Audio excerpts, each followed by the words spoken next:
With profound humble gratitude and love to all venerated enlightened masters, we bow to the Almighty in soulful gratefulness for gifting us with their holy blessed presence.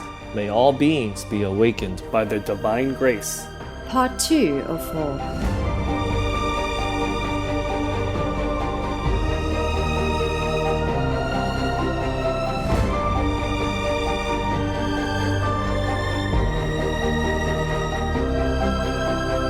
Etc. Be vegan, make peace, do good deeds. Heaven Godspeed. Our programs offer many languages. Please visit suprememastertv.com/schedule. Beauty enthrones itself, giving itself to the parts as to the sum. When it lights on some natural unity, a thing of like parts, then it gives itself to that whole. Please continue watching to hear readings of the wisdom of the philosopher Plotinus, vegetarian.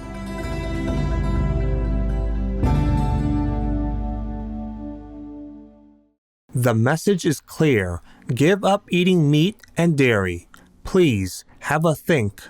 Consider the realities and leave the animals alone. John King, vegan.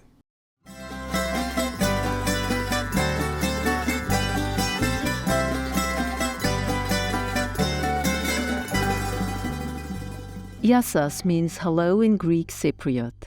I am Androulla. The peace-loving people of the Republic of Cyprus send their gratitude to you for your kindness to all living beings, and with warm hearts join you in the compassionate vegan lifestyle for the betterment of the world. Welcome to excerpts from the Six Enneads by Plotinus, vegetarian. Beauty, Part 1 of 2, on Words of Wisdom. Plotinus, vegetarian, was one of the most influential philosophers in antiquity, after Plato, vegetarian, and Aristotle, vegetarian.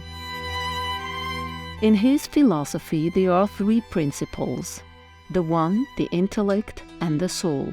Historians of the 19th century invented the term Neoplatonism and applied it to Plotinus's philosophy. His metaphysical writings have inspired centuries of Islamic, Jewish, Christian, and Gnostic metaphysicians. The issue of happiness is one of Plotinus's greatest imprints on Western thought, as he was one of the first to introduce the idea that happiness is attainable only within consciousness. From all accounts, his personal and social life exhibited the highest moral and spiritual standards. He disliked talking about his own life, disapproved of meat, and refused medications containing animal substances. Plotinus's final words were, "Try to raise the divine in yourselves to the divine in the all." Long before his physical departure from this world, the philosopher entrusted two of his closest disciples, Porphyry and Emilius, with the extensive task of collecting, revising, and compiling his writings. Thus, the Six Enneads was published to share Plotinus's precious insights with countless generations.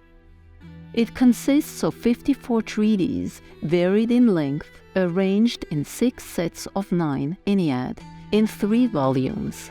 The Enneads are sorted by levels of sophistication, starting with the first Ennead, which emphasizes ethical topics.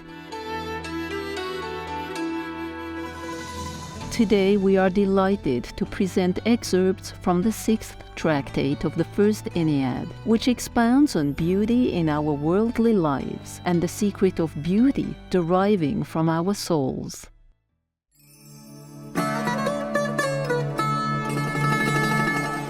The first Ennead, 6th tractate, Beauty.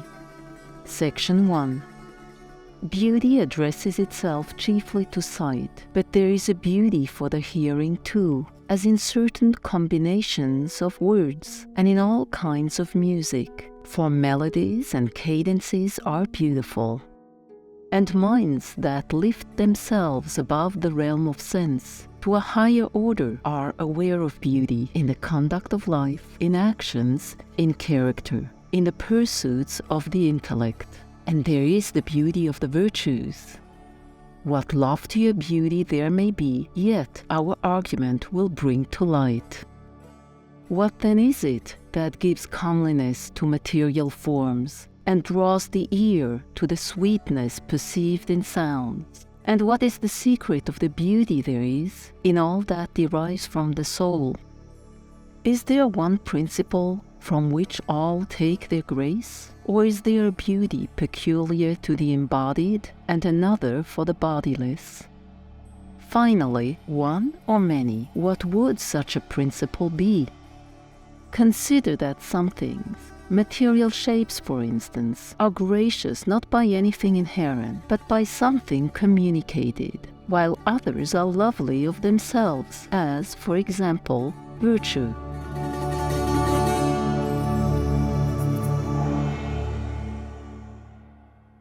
The same bodies appear sometimes beautiful, sometimes not, so that there is a good deal between being body and being beautiful.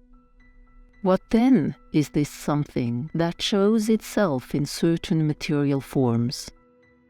This is the natural beginning of our inquiry. What is it that attracts the eyes of those to whom a beautiful object is presented, and calls them, lures them towards it, and fills them with joy at the sight? If we possess ourselves of this, we have at once a standpoint for the wider survey. Almost everyone declares that the symmetry of parts towards each other and towards a whole, with, besides, a certain charm of color, constitutes the beauty recognized by the eye.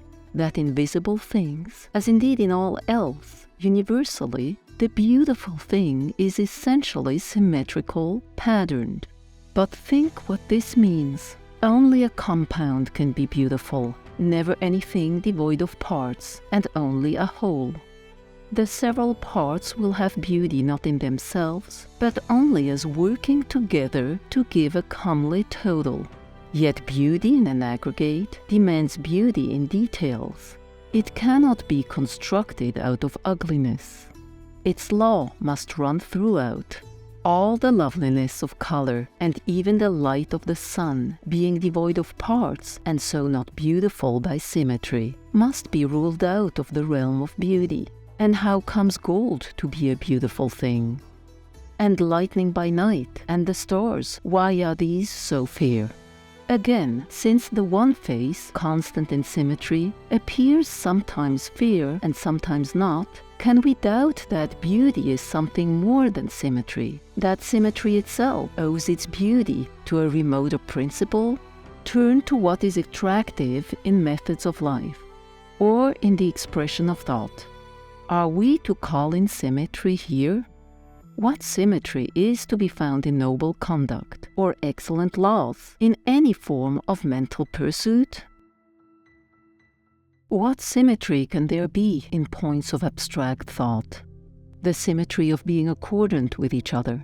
But there may be accordance or entire identity where there is nothing but ugliness. The proposition that honesty is merely a generous artlessness chimes in the most perfect harmony with the proposition that morality means weakness of will. The accordance is complete. Then again, all the virtues are a beauty of the soul, a beauty authentic beyond any of these others. But how does symmetry enter here? The soul, it is true, is not a simple unity, but still, its virtue cannot have the symmetry of size or of number. What standard of measurement could preside over the compromise, or the coalescence of the soul's faculties or purposes? Finally, how, by this theory, would there be beauty in the intellectual principle, essentially the solitary?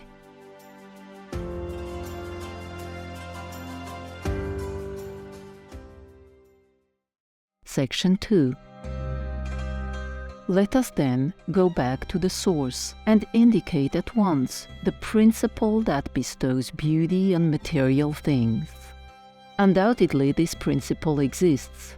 It is something that is perceived at first glance, something which the soul names as from an ancient knowledge, and, recognizing, welcomes it, enters into unison with it.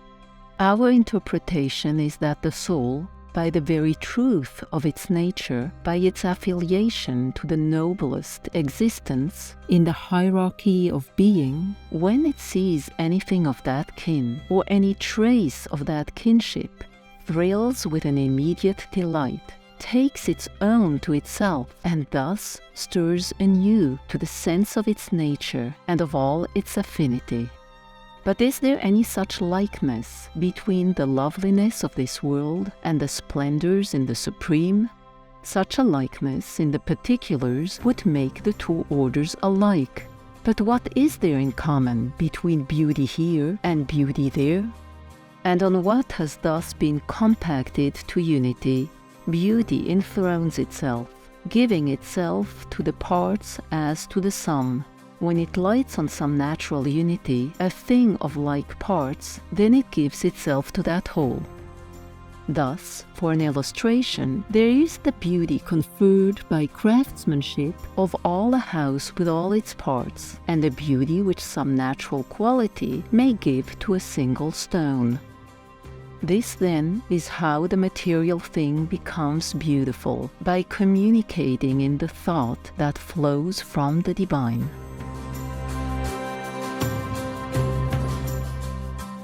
For more information, please visit sacred-texts.com. Don't attack nations. Don't attack people. Attack war instead. Luminous viewers, thank you for watching today's Words of Wisdom. Please join us tomorrow for part 2 of this program. Coming up next is Uzbekistan, Golden Heart of the Silk Road, part 1 of 2, right after noteworthy news. May the heavenly lights shine and shower happiness into your life. Russia, go home now. Be vegan, make peace, do good deeds, hell not reach.